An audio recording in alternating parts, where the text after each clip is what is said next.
Did it give you that little notification? Yeah, good to All go. right. This is Justin from the Muncie Music Scene podcast. I'm starting my season 2 with a band from Vegas. Yep. I will allow him to go ahead and introduce himself right now.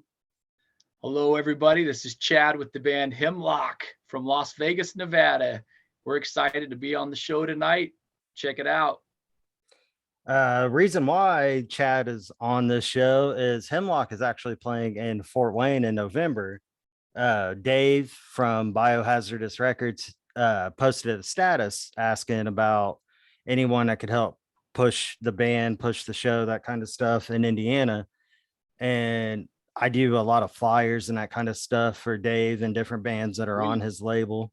And he asked me if I'd be willing to help out. So I'll That's go awesome. ahead. I just put my calendar to the side. It says November 14th at the Rockstar Lounge in Fort Wayne, Indiana. We're excited about coming back to Fort Wayne because we used to play there on almost every tour. And a couple of the venues that we played at closed down. So we What are haven't some been of those back. venues you used to play at, if you don't mind We me did asking? one years ago called Cue Ball. We played there a couple times. It was like an old pool hall or something like that. And then we did the Hammerheads. That was like a bigger warehouse kind of venue. That was a rad spot.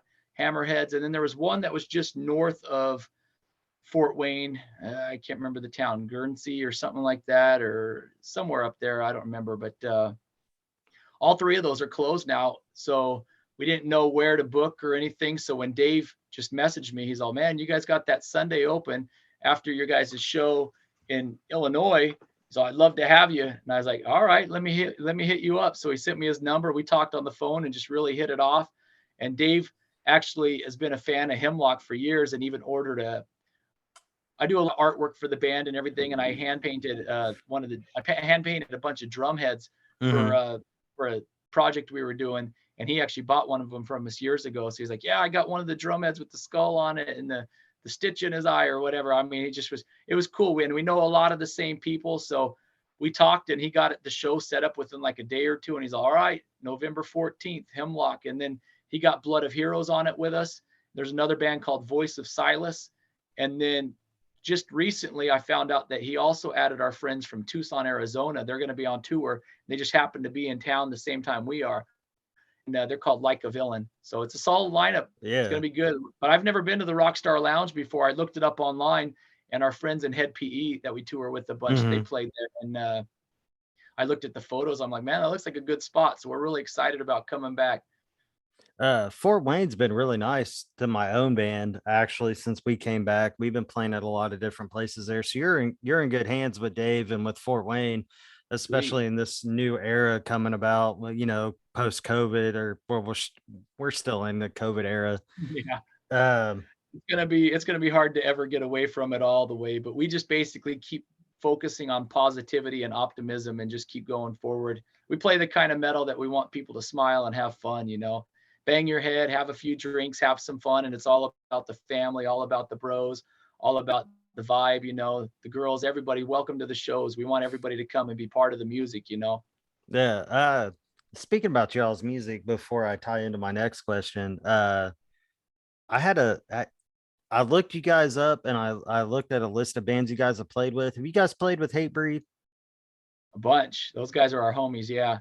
We actually played with them a bunch back in like late 90s, early 2000s, before they had blown up really, really big. They were big, but they were bigger on the East Coast and we were bigger on the West Coast. And we just would always hook up and do shows together as friends. And there was a point where they were touring through and their manager wanted a big band from Las Vegas. Yeah. So they talked to our manager at the time. And so they got a hold of us and they're like, well, we can do it. But all they had was a Tuesday night. And Tuesday nights are really hard to get people to come out on. I think that's anywhere in the country. So, but they asked Hemlock to headline and have Hatebreed go on before us, I was like, no way. And I was like, what? Well, I said, but it was when Hatebreed was drawn like 300 people in Vegas and we were drawn like 1,000 people in Vegas. So we were like, all right, it makes sense, numbers for numbers, but I loved Hatebreed, but they weren't as big in Vegas because they were more of an East Coast hardcore band. And they were kind of getting into the underground. So it was Hemlock. We headlined. Hatebreed went on right before us, which was crazy, but it was awesome. And then right before that was Slaves on Dope. I don't know if you remember that band. They were big in like the late 90s Vaguely. era. And then Death by Stereo, which is a rad like hardcore skate I definitely band know from Death by Stereo. California. And then there was a hardcore band from Las Vegas named Curl Up and Die, and they opened the show. So we headlined this whole beast, and we had 1,200 people on a Tuesday night. It was amazing. And Hatebreed was just so stoked. And they said that was one of the best shows of that tour for them then. I mean, of course, they've blown up and gotten way bigger since. But I told them, I said, we're in our hometown. We don't need any of the money. You guys are on tour. You guys take the money. We don't care. Yeah. But just take us on the road with you. We just want to do more because we hadn't toured as much back then. So Hatebreed was stoked. So they took us. We were able to join up with them. And I want to say, I think that one was maybe Hatebreed and Hemlock and Poison the Well and What Feeds the Fire and Bane. It was a rad tour. And we wound up jumping with Hatebreed, and we went all the way out to Texas and New Mexico, down to Phoenix, did a big show in LA.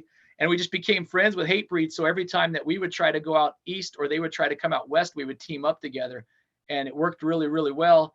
Then like 2 years later, we're just working on shows. We're working on some stuff. And I get this call from our friends at Jägermeister, like, you guys want to tour with Slayer? And we're like, yeah, of course. Why would we want to tour with Slayer? And they said, well, where do you want to go? And I said, honestly, we've played the Southwest so much for the years and years and years. We want to go as far away as we can just so we can try to tap into a bunch of new metalheads that might not be familiar with the band. So it was epic. And so it was Hatebreed, it was Slayer, Hatebreed again, which was awesome to tour with them on the Slayer tour. So for both Hemlock and Hatebreed, it's like winning the lottery. You get to open for Slayer, you know. And Arch Enemy was on before Hatebreed, and then Hemlock was the opener.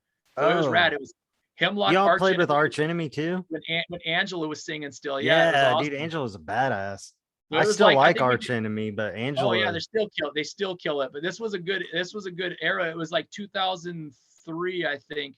Hemlock, Arch Enemy, Hatebreed, and Slayer. And we didn't do the entire tour, but we did like 3 weeks of it. Maybe 3 or 4 weeks.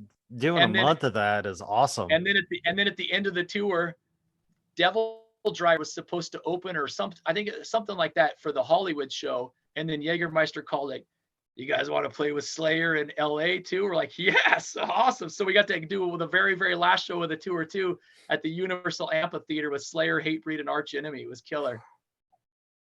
Oh, damn. So man, we did that tour with Hatebreed, and then we did another tour with Hatebreed and Diecast. And then we did a couple more shows on the Rockstar Mayhem Festival. We did one of those down in was that Noblesville, Indiana? Yeah, at Deer Creek. Yeah, I got the flyer in my office right here.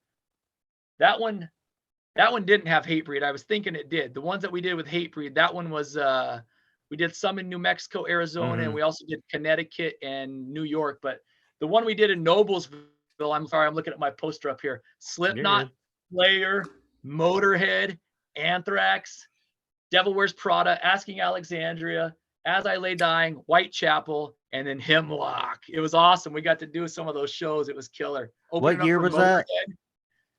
That says 2012 on there. The year that all of us were supposed to die from the Mayan 2012 calendar, you know. And now here we are in 2021, not dying from Mayan calendar now. Who knows? It's a crazy world, but we just try to really, really live by the music and do it for the fans and the friends and stay true to it, you know. But we've had some awesome opportunities to tour. I mean, Hatebreed, we've toured with Obituary, we've toured with Slipknot. I mean, all kinds of stuff. We've done shows with Megadeth and Testament. We did shows with Exodus when Paul Bailoff was still alive in the band. Oh, fuck. Hell yeah. Machine Head, all kinds of stuff. But then we've also done some of the super heavy. We played with Cradle of Filth over in Germany like 2 years ago no, sorry. The last 2 years don't count. It was like 3.5 years ago because it was not during the lockdown. So yeah, we played with You Cradle answered of one Filth. of my questions right there. I was going to ask if you guys had ever played overseas. Yeah. We've toured in Europe 5 times, and every time I feel like I'm like a little kid in a candy store. I'm like, I just want to go see the world. I want to go. We've been to Stonehenge. We travel all over it. 2 of the tours we did in Europe were with the band named Propane, like an awesome hardcore band from New York. I know who Propane is. So underrated. I wish they were bigger than they are in the States, but they're huge in Europe. And we toured with them. Then we did another tour all through Europe. We swapped the tour with a band named Ectomorph from Hungary. Mm-hmm. And we brought them to the States and let them open up for us on 2 months. And then we went to Europe and opened up for them a month and a half in Europe and swapped tours. And then we did another tour in 2018. We actually did 3 weeks headlining. Then we did 3 more shows with Propane. And then we did a month with Head PE. So we were over there for almost 3 months. It was awesome. Oh man, that just Awesome. sounds like you're living a dream right there. Trying to live it up while we can. I love it. I mean, I could probably make more money doing any other kind of job out there in the world, but I don't care. We're doing what we love to do, and that's worth gold for sure. I mean, we've opened up for bands that we grew up listening to. I never thought we would have opened up for, Suicidal Tendencies, Slayer, Fight, Hatebreed, all of it. Hatebreed was a big one for me when I was looking at your guys' website. Yeah, those guys are awesome. We got to open up for Biohazard. We've opened up for Sepultura. We've opened up for Seven Dust. All these bands that you like buy the CD of or the cassette of even back in the day, and now you're on stage jamming with them. It's awesome. Speaking of Seven Dust, I actually opened up for them quite a few years ago, and those dudes were actually really cool. They talked to us. They didn't treat us like we were a local band. Yeah. It made me love Seven Dust even more. I mean, I already liked them, but yeah, I remember when we played with them in Vegas, and we did a couple, I think, in Phoenix and Albuquerque too. And their bass player, Vince, I think, he came up and he's like, man, I really want to thank you guys for hustling and doing all the flyers and promoting and bringing out, because by you guys working hard and spreading the word helps bring more people for you guys and for us. It just is a team effort, and treated us like homies from the get-go. And ever since then, I've loved Seven Dust even more. I mean, they just were down to earth, really, really nice dudes. I'm glad that someone else had that shared experience with them, because like I said, put on a phenomenal live show too. They're so good. Yeah, so good. And I'm glad they didn't treat you guys like you were just some other band, because like I said, we were just some local band that got pulled onto the show to try to draw in a local crowd, and they treated us like we were equals. Sweet. And that's how it should be. And I was blown away by how cool they were, the hospitality with them, and all that. Yeah. Most of the bands we toured with have been really cool. The dudes in Lamb of God, we toured with them a little bit, and Randy from Lamb of God, and all the guys are always down to earth, so nice. I was standing out back talking with Randy, and we were up down the alley. We were in Kansas City, and there's a gate down the way, with like by the tour buses, and there's like a group of 40 or 50 kids down there. He's all, let's go down there, Chad, and let's go sign some shit, take some pictures with the kids. And I was like, oh, that's rad. This was Randy's idea. Most of the time a big rock star like that be hiding out and trying to lay low so he doesn't get bothered. But it was his idea. So we went down there, and me and him, people were so excited. They're like, yeah, Hemlock, Lamb of God, at the same time, let's take some photos. It was killer, signing autographs and just hanging out.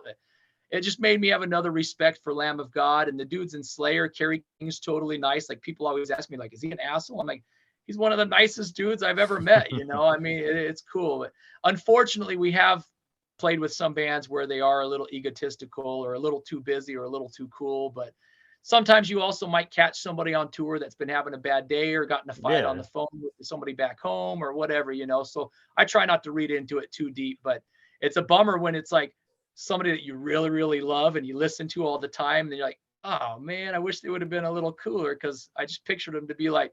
But that's one of the things that made me love Pantera from the get-go, was they always put out the vibe on their home videos and in their music and everything, and at their shows, that it was all part of the music and the vibe and the family. And I had met Vinnie Paul a few different times. We met Rex once or twice, and never got a chance to meet Dime, but we met Phil on this last Slayer reunion, or the Slayer farewell tour. And Phil was open with Phil Anselmo and the Illegals. Oh, and, we were backstage in Omaha because we're really good friends with Ministry. We toured with Ministry in Meshuggah too, which was epic, by the way. Sorry, I'm getting off. You're good. Getting off the subject, but so we were backstage because Ministry hooked us up, and we're good friends, and we're on the bus just talking shit, laughing with Al, and they're like, we want to introduce you to Phil because he's like so cool and down to earth. I think you guys will get along. And I'm like, oh man, this is rad. I always looked up to Phil as one of the best frontmen, and just good voice. And Pantera is always one of my favorite. And we went up, we talked to him, and he just was so down to earth. He's like, oh yeah, man, I've heard of you guys before. And come on, man, let's take a picture, and put his arm around me and my wife and treated us like he didn't have to do all that. I mean, it's Phil from Pantera, and he was just treating us like friends And I had just met the guy. I'd met the other guys before, but I never met him. And this is only a couple of years ago. I'm like, see, that's exactly why people loved Pantera on a whole nother level, is because they treated their fans as friends and with respect, you know, and you're not going to get anywhere if you're, you know, shitting on the people that are buying tickets and buying shirts. You get your equals. And in reality, we're all just humans. We play music for a living, and it's fun. And you don't ever want to down talk, or, you know, whether it's a local band or whether it's a big band, you just treat each other like humans and with decency, you know, for sure.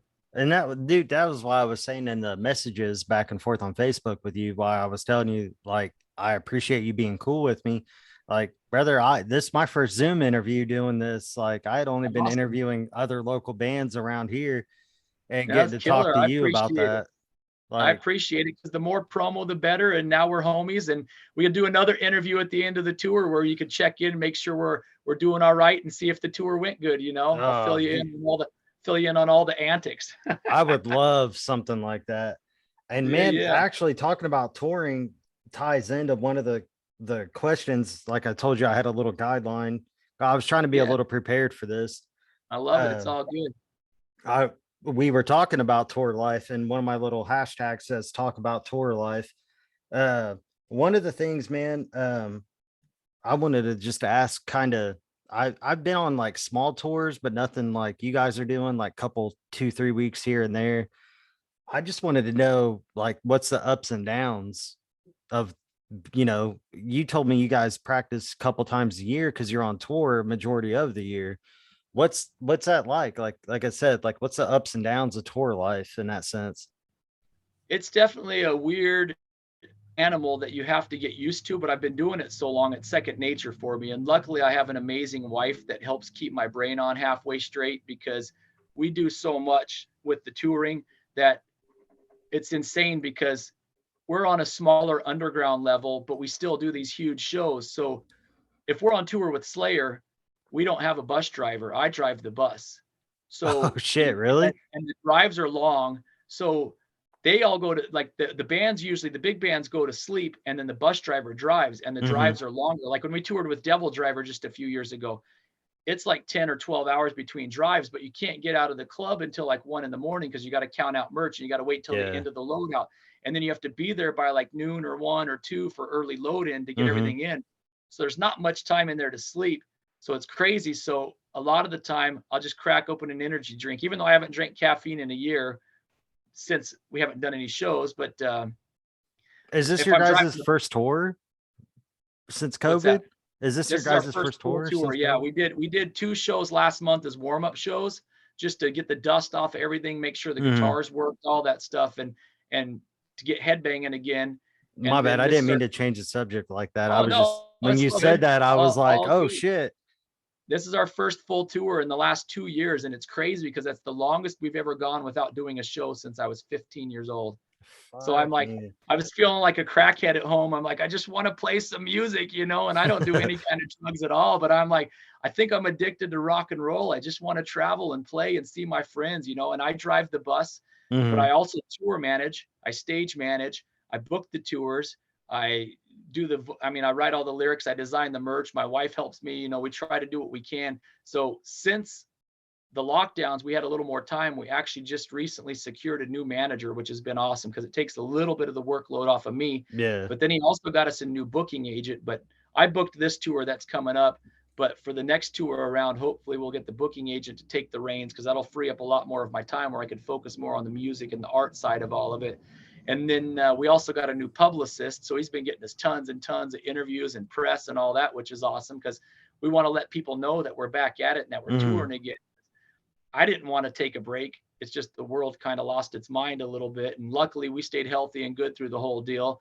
But me and my wife eat super good and take care of ourselves and just tried, you know, being smart about stuff. And so we wound up staying and writing and recording new albums instead of touring. But even when I had back surgery like 7 years ago, and we only had 4 months off. And then I put my back brace on under my shirt, and we'd go on stage and we'd started doing shows again, you know. And so only 4 months was the longest we'd ever gone without doing a show. So 2 years now, it's been crazy. So we're back at it. But yeah, I do a ton of stuff on tour, and just getting everything together. Like even we don't have roadies. We do all of our own gear. We load our own merch today. I think we loaded probably about 40 different trips of boxes of merch to the bus, and then all of our gear. We got so much stuff with full stacks and all that stuff, but it's good exercise, and I like to just stay optimistic and positive about it, and I love it. So we just keep going and going and going. I mean, it's a ton of work, but it's a full time. And for us, Hemlock isn't like a little band we just do on the side. It's basically who we are. It's our life, and people can see that it's real, that it's not just a show. It's not a stage antic. This is who we are. I wear my Garbage Pail Kids shirt on tour and off a tour, and I wear my Nikes or my DCs or whatever, my skate shorts, whatever. And it's just who we are. I'm 44 years old, but I feel like I'm 24 years old. I feel like a kid. I'm like, let's get out there and just rock and roll. Come on, man. I'll tell you something, dude. I did not you just saying you're 44, and when I looked and saw that you guys, it said 93 on your page. Yeah, brother, you can tell you taking care of yourself because you don't look like you're in your 40s. I would have thought you were a little bit older than me, and I'm 33, so I would have thought you were right around there. Yeah, people usually guess I'm 33 or 34, but these few gray hairs getting in here telling the truth, but we've done a lot of fun experiences and traveled all around the world, and it's all because of heavy metal music, because of Hemlock. It's awesome to be able to do what we love to do. I go to bed every night with a smile on my face. Oh man, that's the best medicine right there. Yeah. How long are your guys' tours normally? Ridiculous long, as we can. Oh man, I book them as much as we can. This one we purposely scaled it to 30 days, 30 shows in 39 days. So it's back to back, pretty hard, pretty solid, and we're filming videos on one of the days too. And we might even add one more show tomorrow. We have a show tomorrow, but my friend from Madison, Wisconsin messaged and said, oh, maybe we can add a show in November on one of those days off. So might wind up being 31 shows. But for example, in 2019, I think we did 42 shows on a tour, and then we came home for a month, and then we went back out and did another 40 shows. Like, we did a ton, and it was all within it's like 17 shows and then one day off, and then like 20 shows and then 2 days off, and then like 13 shows a day off. Like, it's back to back to back to back as much as we can. So one year, I think it was 2006, we did an 8-month-long tour. Holy shit. You must be surviving on energy drinks, like you said, being the driver. Damn. At that point, it was easier to stay on the road than to be at home because we had so many bills. So we just got rid of all of our bills and we just stayed on tour. But we were a lot younger then, but now getting a little bit older, we usually do 2-month-long tours. That's usually the standard. But right now on this one, we're doing 5 weeks. And the time that Hemlock's been a band, how many tours would you say you guys have been on? When we first started, it was more regional, like you were even saying, where we would start and we would do like 5 shows and then we'd come home. So in essence, it was a tour because it was just, we'd go to LA, we'd go to San Diego, we'd come around, hit Phoenix, Tucson, and back. So they were like mini tours. They technically were. So I don't honestly know. You don't know a number? Yeah, I don't know. I was just something I was curious about.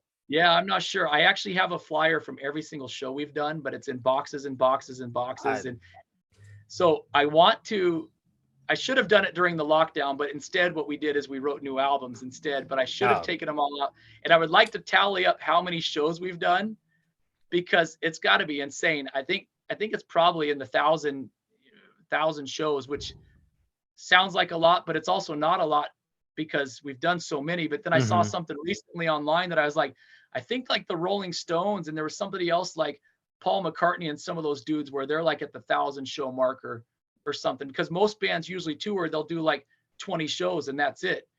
But we're grinding 40 in there at a time, and then we're doing that multiple times a year. So we're definitely catching up, and we've done it for 28 years. So you're doing 30 and 39 days. Like that's that shit adds up over 28 years. So maybe this winter I can pull out all my boxes of flyers and try to tally up it'd be sweet to have a list of all the shows Hemlock's ever done, whether it's somebody's backyard party that we played or at the arena with Slayer, and just list them all. That'd be sweet just to scroll through, You could push out. I'm a big wrestling fan, And Yeah. one of the wrestlers that I like, he just released a book about every single match he's had from the beginning of his career until now.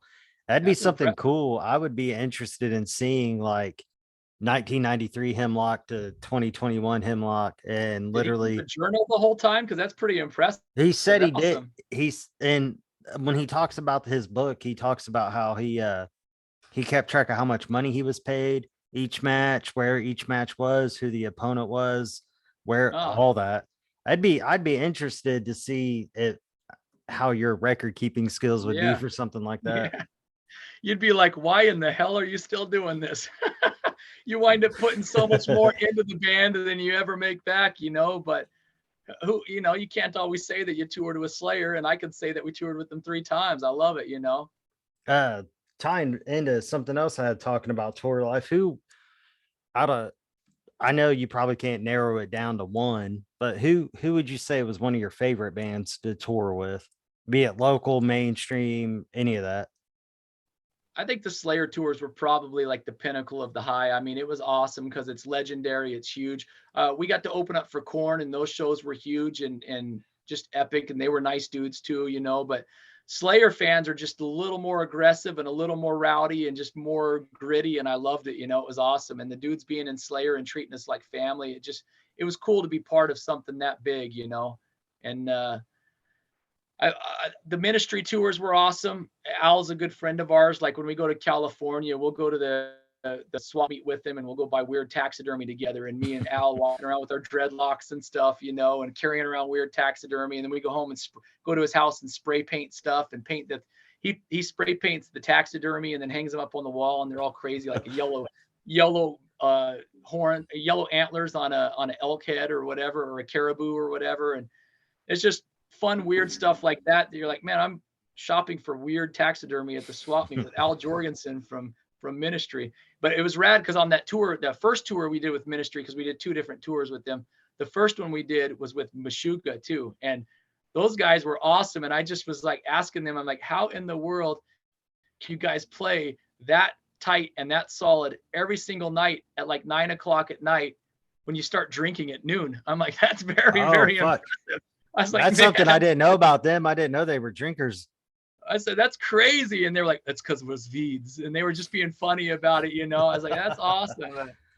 That's cool. But I loved opening up for Suicidal Tendencies. That was years ago. That was awesome to open up for them. Opening up for Soulfly was amazing because Max Cavalera was always a huge influence. One band that we've never opened up for, and I always like to say this in the interviews, and I like to say yet because there's still a chance, but we've never got to open up for Faith No More, and they were always one of my favorite bands. I would love to do a tour with Faith No More. That'd be killer. After listening to your guys's most recent, well, that's something I tie into. You had 2 recent albums come out back in February. Yeah. After listening to that, I could see Faith No More definitely being a band that you guys would mesh well with. I personally think that'd be a rad fucking tour. That would be awesome. We play a little bit heavier of stuff, but we have enough weird, quirky, different changes. And, yeah, exactly. I mean, we don't go full bungled style where we're changing all the way, but we've got a little bit of punk rock. We've got some weird parts where I'm like, in the background or whatever, I mean, we just have fun with it because we also don't want to rewrite the same song over and over and over again. So we try to give each song its own personality and doing it. But yeah, 22 new Hemlock songs, and everybody that's been hearing it, all the diehard Hemlockers, they're like, you're right, there isn't one bad song on here. I couldn't cut any of them out, and they love them all. So it's awesome that the fans are digging the new stuff. Would you have, again, tying into the favorite band thing, I bet there's multiple places, but a thing I had written down was like, what's like a favorite city or state or place you've been since you've been touring?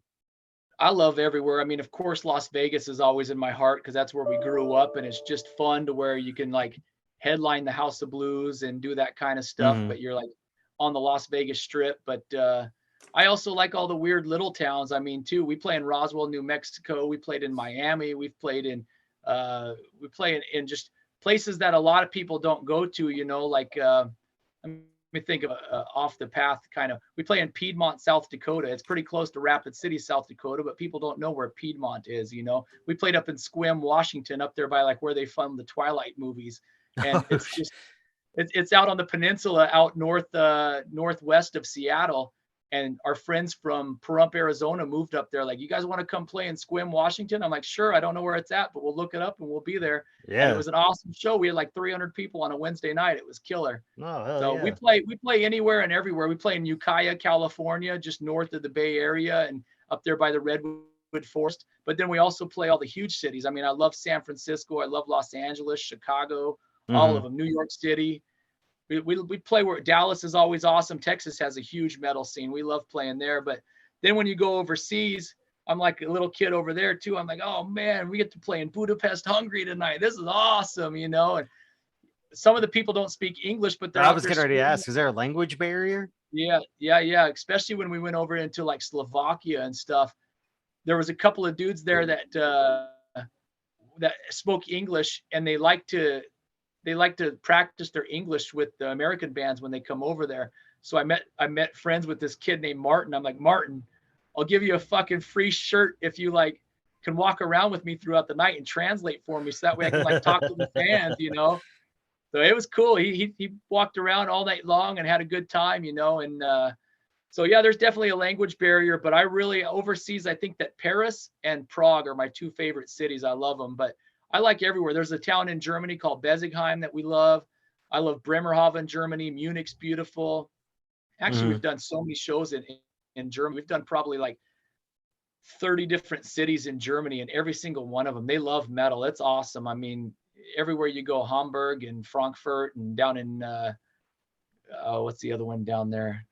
We played down in Ulm, and then Cologne. I mean, all over. But then Switzerland is beautiful as hell, the scenery and the shows, and just, so I don't really have a favorite. I love it all. I mean, I'm like a modern day hippie. I just want to go everywhere and see everywhere and have everybody be happy, you know. I mean, I liked Hungary. Hungary was awesome. France was beautiful. Just driving, you get to some of these areas and you're like, this is crazy. This is really like, it looks like it's out of a calendar or out of a postcard, you know. And you're like, but you're driving down these little windy cobblestone roads between these cottages and the little chimneys smoking, and you're like, man, this is epic. Then when we were over in England and over in Wales and up in Scotland, we get to play in Glasgow. And it's not Glasgow, it's Glasgow. And you learn the stuff like that to where you're like, it's not Glasgow.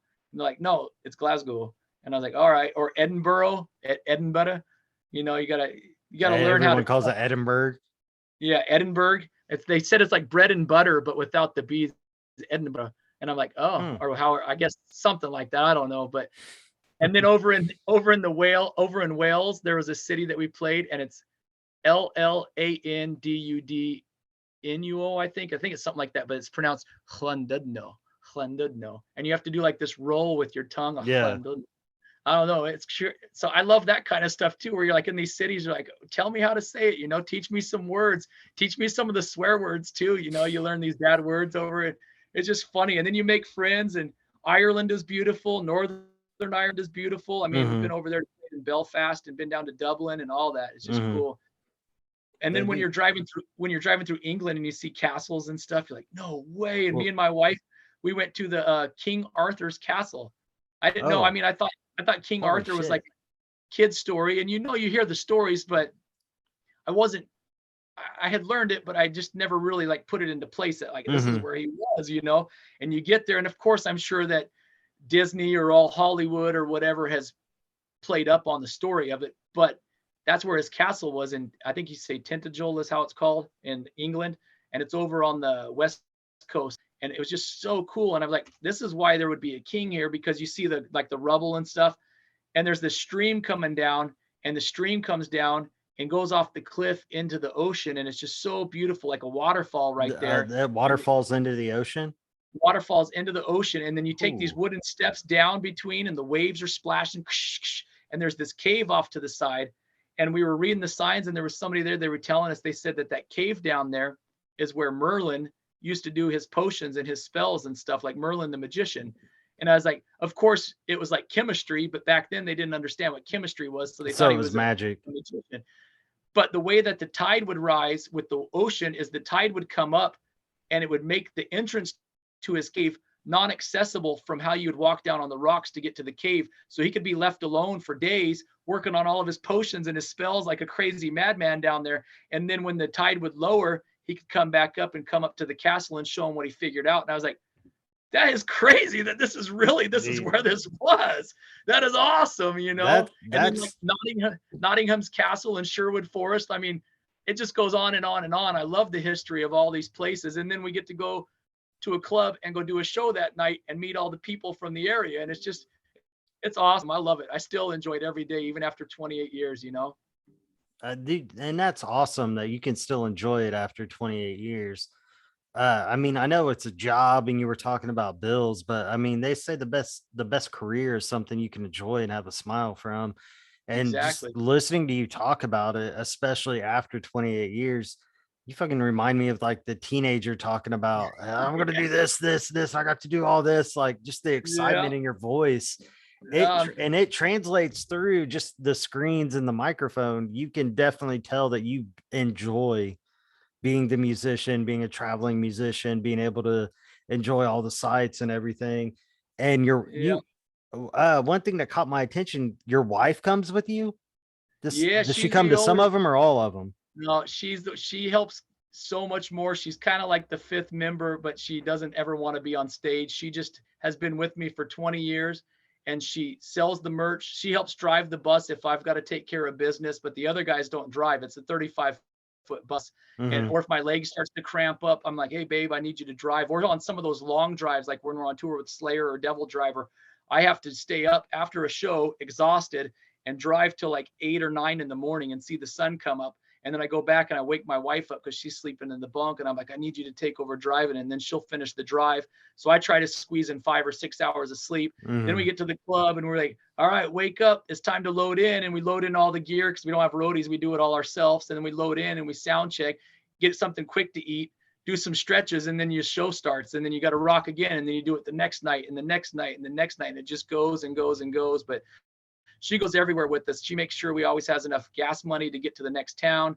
She makes sure that everybody's there for bus call. I mean, she basically helps me manage and tour manage and helps drive the bus and all that stuff. But it's awesome because we've tried having a couple different girlfriends or wives come before on tour, and tour life isn't cut out, at least for I mean, if you're on tour with Taylor Swift and you're in a Prevost and you got everything nice and good, you know, and full hotels and all that. But some of the times when we're just grinding and you're just sweaty and you're worn out and just crazy, you know, and you don't have time to really even like, some people lose their sense of identity on tour because you're living in a bus with a group of people and you don't have your own space. You have your bunk bed and you have your bench and that's it, you know. But then when you're at the club, all the fans and the friends are there. So you don't ever get like personal time.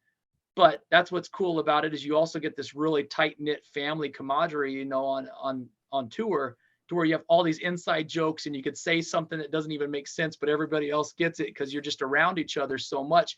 And it translates through the music to where when you're playing a part, you might go to do a change or something and everybody knows what's expected because you've done it and everything's so cohesive and runs together, you know. But my wife goes with us and definitely is a huge part of Hemlock and can actually put up with band dudes because most girls like, I need to go do this and I need to go do that, or oh, I can't lift that. And my wife is in there loading gear and helping and all that stuff, but she's rad. It works out good because then that way it also makes it easier for me to not be gone away from, you know, my wife, but we don't have any kids either. So that also makes it way easier because if we don't even have a pet, because if we had a dog, it would die because we leave for so long. You answered my next couple of questions there.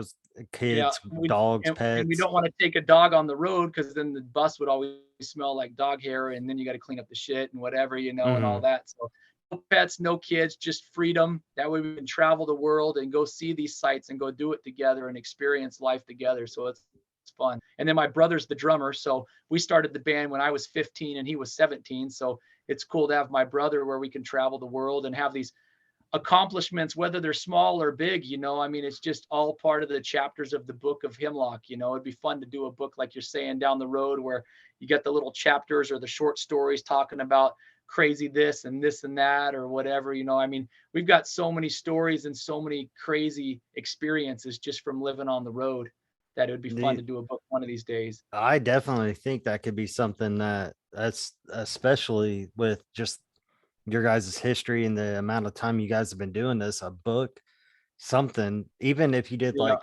short stories, like the first 10 years, the second 10 years, the third Yeah, 10 we were years. talking about short stories because then you could just tell some random ridiculous story and it could be its own chapter or Yeah, something. You know? exactly. When you dare the other dude to do this or whatever, you know. I mean, but yeah, that's cool. You've probably died down a lot over the years, considering you started when you were 15 and you're in your 40s now. I bet the stories would change from 28 years ago to now. Yeah. I mean, back in the day, you could heal up from injuries a little bit easier, but I always was never one to do the stupid stuff, but I come up with the stupid ideas and then I try to talk my friends into doing them. So it was always, I mean, we got so many crazy, funny things and gross things and crazy, wild things. Like when you're in Oklahoma City parking lot at Walmart and you feel the bus shake and you're like, what the hell was that? It felt like somebody backed into us. And then you step outside and you see that the gas station in the Walmart parking lot just blew up and is on fire. And you see this dude come running out on fire and you're like, what the fuck's going on? So I grabbed our fire extinguisher and I started running towards the dude that was on fire. He rolls down and he's rolling. Cars are coming out of the gas station that was on fire and their windows got blown out from the explosion. And they're swerving around this guy that's rolling on fire. And I'm running with the fire extinguisher, going to go try and help this dude. And this other like Marine guy or something, he was so buff and fit. And he had like his army clothes on and he just was booking. And he beat me to the guy and took his coat off and grabbed him. And they all turned around and ran away from the fire and got over there. And then stuff kept burning and like blowing up more. So we all jumped in the bus and drove all the way to the other corner of the parking lot. But we wanted to watch to see what was going on. But we were like way further over in the Home Depot. Make sure the bus doesn't catch on fire. And we're like, what the hell's going on? So when we pull over there, we're parked at the corner, far corner of the parking lot.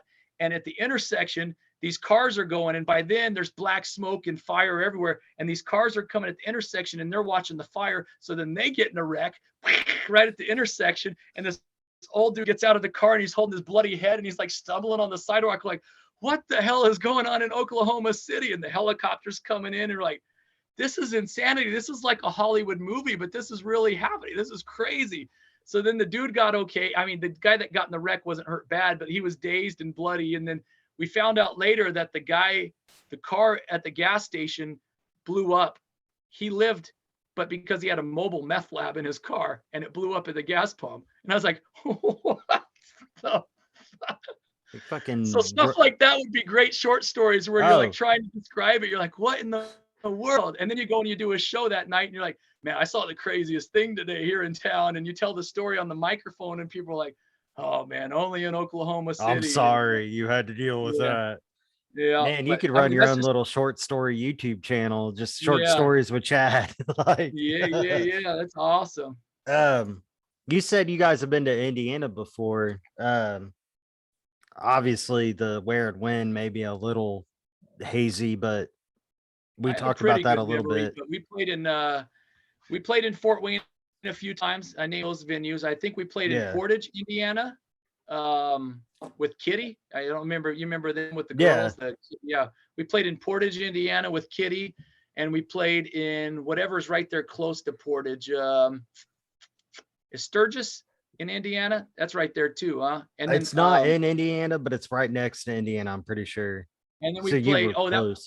And then we played the Eclectic Room in Angola, Indiana. Okay, I know where you're talking about there. And then we played in Kokomo down south, down there at that was in, I can't remember the name of the venue, but that was in Kokomo, Indiana. Then we played Noblesville, Indiana on the Rockstar Mayhem Festival. Deer Creek, what we were talking about. Yeah. Trying to think of where else. There's got to be one or two more that we did. Let me look at my map real quick. Portage. Yeah, I'm trying to remember because we played up in Battle Creek, Michigan. That's just right across the border. So we play up there quite a bit. We played up in Grand Rapids and up there and up in Flint. And there was a lot of that was with the Devil Driver and tour and then the Ministry tour. But were you on the Sounds of Underground for Devil Driver? We weren't on that, but I remember that tour. That was an epic line. That when was the Lamb of first God time I first. saw Devil Driver was on Sounds of the Yeah. Underground. That's what I was Now just we did it. curious. You saying you were with Devil Driver. I was like, I wonder if I saw them on the same show. No. This tour was Devil Driver and Insight, which is Richie Cavalera, Max Cavalera's son. Uh-huh. And then there was a band named Holy Grail and Hemlock. And we did that tour. That was a rad tour. But I know there's another city or two that I'm forgetting. But the obvious, I'm so sorry. We played in Indianapolis a bunch too. We played there with Obituary, and there was a band named Maggot Twat, which is one of the craziest band names ever. And I loved them. They were so awesome. They were so awesome. Do you know those dudes? I don't, man. I want to look them up to make sure. It's like industrial noisecore. It's crazy. It's awesome. I love it. They have a song that says "Hot Dogs and President Bush," "Hot Dogs and President Bush," and it just goes crazy. It's kind of like Bungle, Mr. Bungle, like weird, just crazy insanity, but with maybe some industrial mixed on it, you know. But and then we played with Obituary. I think Alabama Thunder Pussy was on there. Full Blown Chaos, that hardcore band from the East Coast. Those guys were on it. That was rad. Then we played at a place called Birdies in Indianapolis. I know that Birdies. I think that's we played there. Oh, I don't know. There was a few other spots, but yeah, we want to try and come back and do another show in the part 2 of this tour. And Dave with Biohazardous was already talking to me about it, that if we come back next spring or summer, that he'd like to hit us back in Fort Wayne again and try and hit us in Lafayette and an Indianapolis show, so we can maybe get 3, do a Friday, Saturday, Sunday or something like that. It'd be sweet. Oh yeah. Dave seems to be a good guy with that kind of stuff. Yeah, it'd be rad. Maybe when we come back, your band will jam with us. That'd be awesome. Oh man, I would fucking love that. Let's do it. When we get off here, if you wouldn't mind, I would love to hear your feedback about the single that we released. Yeah, absolutely. One thing I like to ask all the people that I have on this podcast, whether they're local musicians or promoters, that kind of thing, is what kind of advice would you give to like new bands, new musicians, people just starting out? This is just a basic question I've asked on every episode I've done. It's hard because it's different than it was started in 93, but we also always had kind of the hard end of it all, because growing up in Vegas, you're in the entertainment capital of the world, but they want you to play covers at the casinos to keep the gamblers happy. They don't want anything to do with original heavy metal. You know, they don't want you there. They want you to play like, you know, Seals and Croft or Earth, Wind and Fire or something, you know, or whatever at the casino, or just cover songs. But which I don't have anything against, but still playing original heavy metal. We started trying to branch out and tour, and then when you leave Vegas, you've got nothing but, I'm sorry, I'm going to sneeze. You're good. Sorry about that. You're good, brother. In Vegas, you've got nothing but hours and hours and miles of desert around you.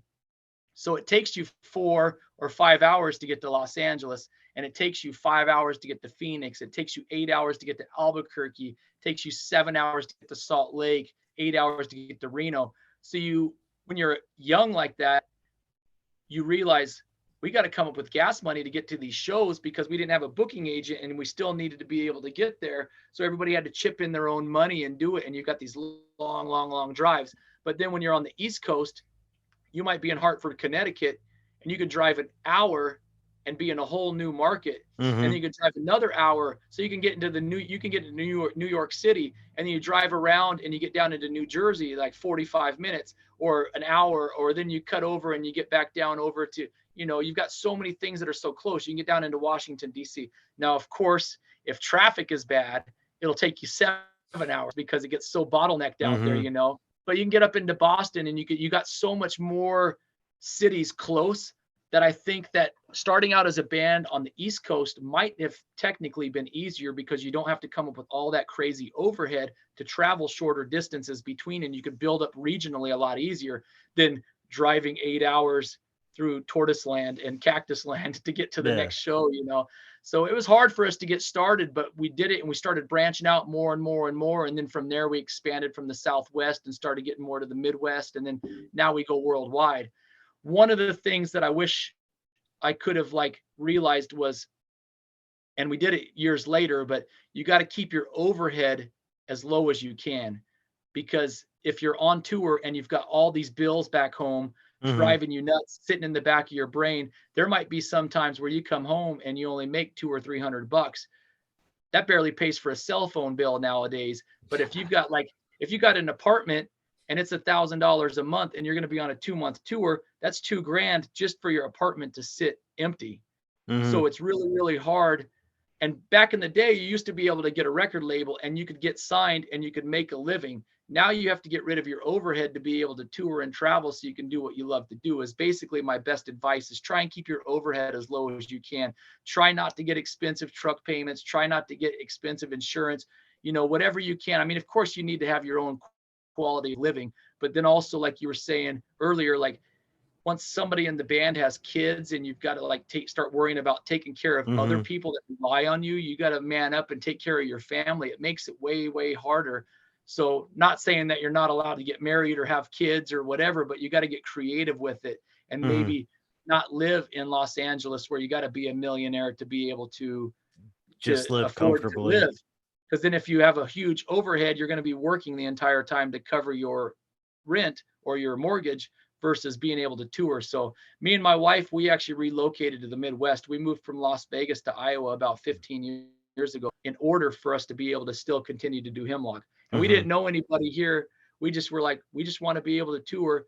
And we bought a house cash, and now we don't have a house payment ever again. So that way we can travel the world and have the freedom to do what we love to do. So, I mean, you gotta come up with creative things, and also making sure you have merchandise to sell. That has saved us so many times on tour where, the show might not do as good, but then you have somebody that shows up and buys $300 worth of merchandise just because they want to support and they really love the band. Or, there's been times where we get paid $2,000 and we sell $500 in merch. But then there's times where we get paid $500 and we sell $2,000 in merch.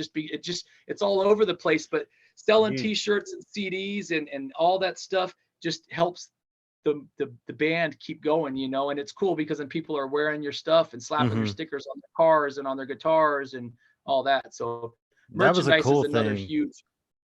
Definitely a cool thing was seeing with my band and our new incarnation, like I was telling you, with the new genre, new members, was seeing people out with our shirts. Yeah, but also tying back into what you're saying, man, a couple months ago, we played a show where we only made $33 door cut, but we made I think it was $198 off of merch from shirts and stickers. So that's perfect. And then that's rad because then people are wearing your shirts around town and they wear them to other concerts and people know your band name. So that's another big thing that I would try to stress to people, is that really get creative and have different variety of stuff. Because some people like the plain black shirt with the skull on it and there's real dark imagery and kind of metal, but then some people might like a sillier one. Like you were speaking about wrestling earlier. I try to come up with crazy ideas in different color shirts and different things that mixes in, but then we have our serious ones. We had a bright yellow shirt that I drew and designed. No metal bands ever have yellow shirts. I think the only other one I saw before was Soulfly when they had the lion on the front. It was like the Rastafarian lion or whatever, for prophecy. But we had a bright yellow shirt. And I drew a cartoon of Hulk Hogan ripping open his shirt. And it says, "What you gonna do when the Hemlockamania comes for you?" It says it on the back of the shirt. Man, and it's that is awesome. And because it's Hulk Hogan and Hemlock, I put the Hemlock H on his belt and on his little knee pads, and it's just this crazy drawing. So we had fun with it, and we sold those like hotcakes just because they were silly and it was funny, And so, that's awesome, man. I did that probably 4 years ago with the band I'm in. Mr. T always wears all the chains. Oh yeah, love it. Yeah. What I did is I wanted it on a purple shirt, and I designed our band logo to look like it fit into the gold chains. So it's a purple shirt with gold font, gold chains, and my band name's Cocaine Culture. I don't know if we talked about that, but the collar of the shirt, and it comes down like you see me doing right there, and it has our band name written in the gold chains. I thought that was one of the coolest fucking things ever. And we got a limited run of that. We got we're different than you guys. So obviously 16 shirts selling out for us is a big fucking deal. No, that's awesome. Yeah. We sold all of those purple shirts in one show. And I had 16 of them made. I just thought it was fucking hilarious. That's why me and you were friends, because I had a very, very similar idea and I never did it. I never made them, but I wanted to do gold chains like Mr. T with the Hemlock H with the big medallion. And I never, but I wanted to get a hoodie, and I wanted the hoodie to come up, and I wanted to have the little sideburns and everything printed on the hoodie. Oh my God, dude, I would fucking wear that. I would totally wear that. But we never made them. And cocaine culture beat me to it, and I love it. I mean, I know it's not a contest, though. If we ever make them, I'll let you know. But did you guys? I'm curious because I pictured the idea, and I wanted to get like the gold ink and everything to make it look like gold chains. I thought it was awesome. Did it go all the way around the back of the neck too? Like I made sure when I talked to the guy that printed the shirts, I told him I wanted the chains to connect on the neck. So I didn't want to make it look cheesy.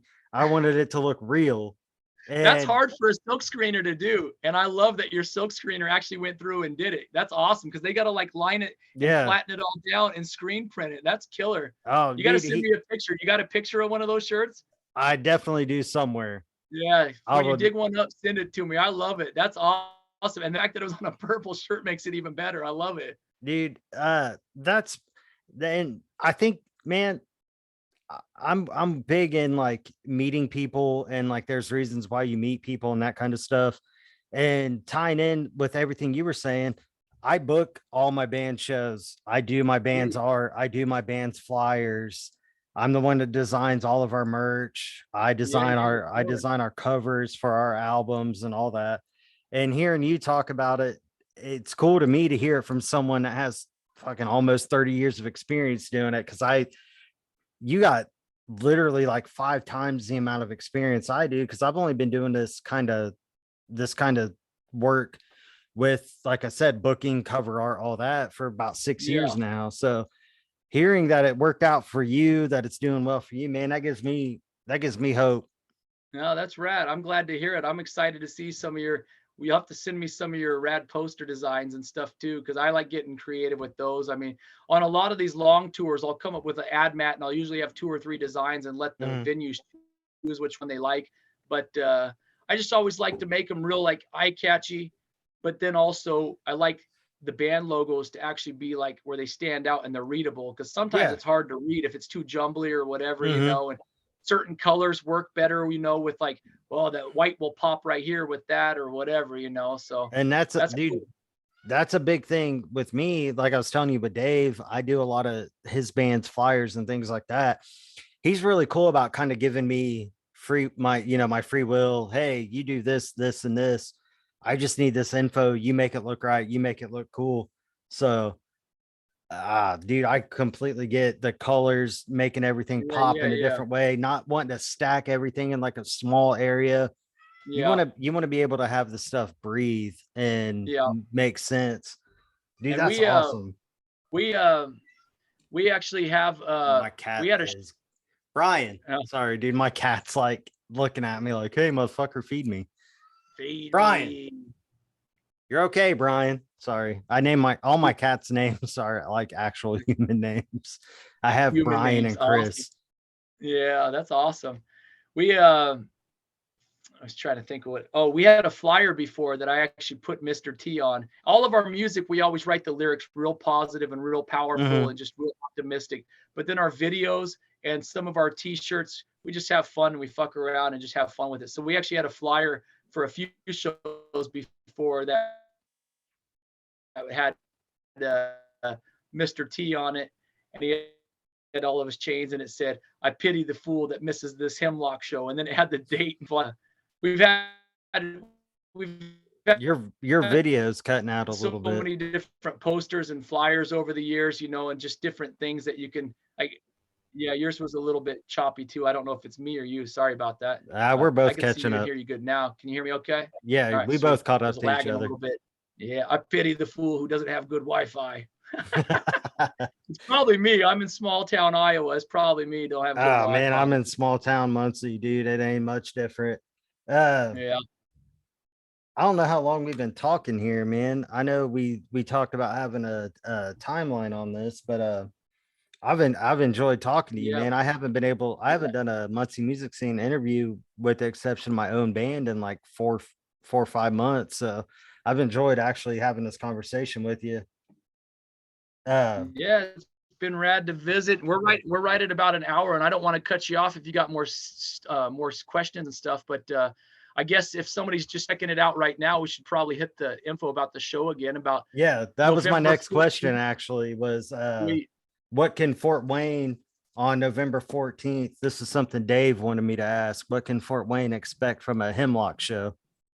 Hard, heavy, loud, and fun. I dig it, man. And y'all gonna be y'all gonna be a 4-piece at that show? Yeah. High energy, lots of smiles, just having fun. Yeah, I guess you never know in today's times, but we're going out on tour starting tomorrow as a 4-piece, so we'll see how it goes. So it should be good. Everybody's been working on fitness and just getting healthy and trying to get ready to rock. Because we've been waiting for this moment for 2 years now to finally hit the road again. So, but yeah, November 14th, Rockstar Lounge. If you're just tuning in and you're just checking it out right now, spread the word to your friends and bring everybody out. All the info's on our Facebook at Hemlock World. You can go on our webpage, hemlockworld.com. You can check it all out. It's on we have some ridiculous videos too. If you want to, we have some serious videos, but then we have some ridiculous videos where we dress up as pirates and it's like a black and white pirate movie. Or we have a Western one that we filmed in Tombstone, Arizona when we were on tour. We were going from Tucson to El Paso that day. And we were like, well, let's stop by Tucson, Arizona and film a cheesy Western video. And we have fun with it. We have one where we have a food fight and there's a slip and slide into beer cans and just crazy antics, But then we have some other serious ones where we're on tour and jamming and, really colorful, real cool things with the green screen and all that. And we can find you guys on YouTube, Spotify, Facebook. Are you guys on Instagram and all that too? Yeah, exactly. All that stuff. All right. Hemlock's out there. Hell yeah. So November 14th, you'll be gracing us with your presence, the Rockstar Lounge, Blood of Heroes. I think they're actually on Dave's label. So yeah. I talked to the singer just the other day. He was a super nice dude. Hell yeah. Voice of Silas, Like a Villain. We already talked about where we can find Hemlock, your guys' website, and obviously all the social media. Yeah, and I recommend looking at you guys' website. That actually reads really easy. It was easy to navigate because when I looked you guys up after I talked to Dave and talked to you that first time last week, it was really easy to navigate, which is an awesome thing because I'm glad to hear it. A lot of bands that make their own websites, that's a big struggle. And I always have issue looking through it, but your guys is navigated really easy. Well, my wife helps do it, so I'll tell her that you complimented it because it's and she never went to school for it or whatever. She just figured it out and tried doing and streamlining and cleaning it up to where it was. Because also when you lay it all out, you've got to make it be able to translate also onto different devices too. Yeah. Because it might not size right for a phone versus a laptop versus an iPad or a pad or whatever, all that different stuff. So. But yeah, that's rad. I'm glad you dug it and chucked it all out. And we've got all kinds of photos on there and videos. And I should try to start adding all the old flyers and do like a whole flyer, like how they have discographies. Yeah, do a flyer discography. Yeah. And then, man, I'm telling you, story time with Chad and just picking one of them flyers and just having, even if it's a 3 to 5 minute episode on YouTube, just doing story time with Chad, and you pick this flyer and you show us the flyer and you tell us a story about that show. Dude, everything you guys have done, every band you've played with, I guarantee that every story would be cool as hell. I appreciate it, brother. Thank you very much. What's the name of the 2 new albums you guys put out? One of them we named Carmageddon, which I actually have the flag hanging behind me. I drew that one. It's the Ganesha elephant. I don't know if you can see it. No, dude, it's coming through on my screen. That looks cool. That's the album cover. We ordered these flags, these like tapestry flags from Bulgaria, actually, and they mail them to us. They make a good quality.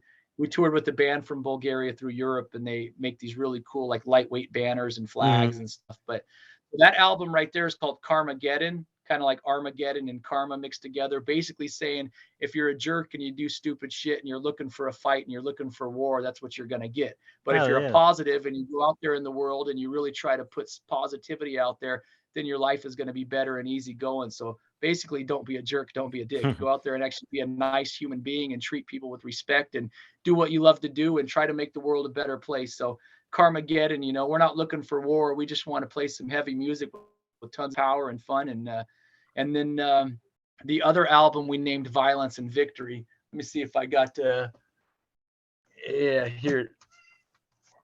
it is right here. Let's see if I can show this one. It's reflecting a little bit. There we go. It's basically a pile of money on fire, because look at that. My face is creeping around. That's I did this one. I hand drew the elephant Nesha one. Hold on, man. We got to give it a chance to catch up with us. Currencies. Oh, yeah. It's a pile. Can you hear me okay? Yeah, it froze there a little bit on the picture of the album, which is a good thing because it froze on the album. Yeah, it was buffering like Buffy the Vampire Slayer. Hell yeah, but that one's Violence and Victory, and that has money on fire, different currencies from all around the world on just a pile of fire, just basically saying that life doesn't revolve around money. It shouldn't be about greed. You should, just be a good person. Try to keep things upbeat in today's crazy times, Yeah, man, that's something I've caught on about you guys. Well, I mean, I'm assuming your brother and your other band members are similar to you. You just strike me as a positive, easygoing, fun-loving person. And I thoroughly enjoy that. And that ties me into thanking you for being my first Zoom interview and just being cool about everything. Cause I've only been doing this since March. I'm still learning the fucking ropes and all that. And having someone like you, someone that's cool about everything, dude, that resonates well with me. And I would love to do this again with you, whether or not if it's the next time you guys come through Indiana and just having you hop on here to promote the indie show and talk a little bit, or at the end of your tour, absolutely. And talking about how the tour went. We get home from tour right before Thanksgiving. We can do a thrash giving interview or something. Oh, dude, that'd be cool, because my birthday is actually 2 days after Thanksgiving, so it could be like my birthday special, fucking hanging out with Chad from Hemlock. Let's do it. Message me. We'll do it, and I'll see if I got any crazy stories from this tour. It'll be easier for me to remember 5 weeks instead of 15 years ago. Hell yeah. But yeah, I appreciate it. I probably better jump. I got to go finish loading up the bus. We got an early bus call tomorrow morning, but I appreciate the interview. It's been fun. Really, really cool visiting with you and sharing stories, and I hope that our bands get to do some shows together. Oh man, I'll definitely have to put that little egg there in Dave's ear, be like, hey, you talked about getting them next year. How about you throw me on there? Yeah, absolutely. And then Blood of Heroes, that guy, the singer, he's been doing a bunch of shows and festivals that he's talking about doing next spring or summer. So maybe we can even jump together with some of those guys too. It'd be rad. Hell yeah, man. It'd be cool to meet you in person. Even though I'm like 90% sure I may have met you in person in Fort Wayne or one of these random shows, because I used to go up there a lot, like 10, 15 years ago. But to actually remember meeting each other in person and hanging out and getting to share a stage together, that'd be cool as hell. Sounds like a plan. I appreciate it. And thank you so much. I appreciate it. How do you say your last name? Zacharias? Zacharias, yeah. Yeah, Justin Zacharias. Right on. I'm glad to officially put a name with the face, even if we've met before. I won't know until I dig out my flyer box. When I finally go through there, I'll be like, all right, were you in Coahuila in 2007 or whatever year, I don't know what year we played with them, because we did a bunch of shows with them over the span of probably 6 years or something like that. It was always fun doing shows with those dudes. And that girl Amanda used to kind of help manage them and shows for them back in the day, and she actually is starting to help the same thing with Voice of Silas. So she messaged me and helped get them on this show too. So I was glad to see that she's still involved with the music scene. But we actually keep in touch for sure. I hope we see you at the shows. Oh, sweet. Yeah, my bad. I didn't mean to cut you off there. They're a good band, man. You'll dig them. They got a good live show, good live sound. You're gonna have some fun at that show. Blood of Heroes, Voice of Silas. I played with both of them. You're in good hands, man. Sweet. Well, I appreciate you helping promote and spreading the word. So let everybody know that Hemlock's coming, and it's going to be a fun time. And I hope we get to see you and meet you in person at the show. Hell yeah, man. Have a good night. Good luck on the next tour. I will definitely stay in touch. Just message you randomly, see how it's going, all that kind of things, man. Sounds good. All right. Thank you, Justin. Have a good night, brother. You too, man. Thank you. All right. Later. Later, brother.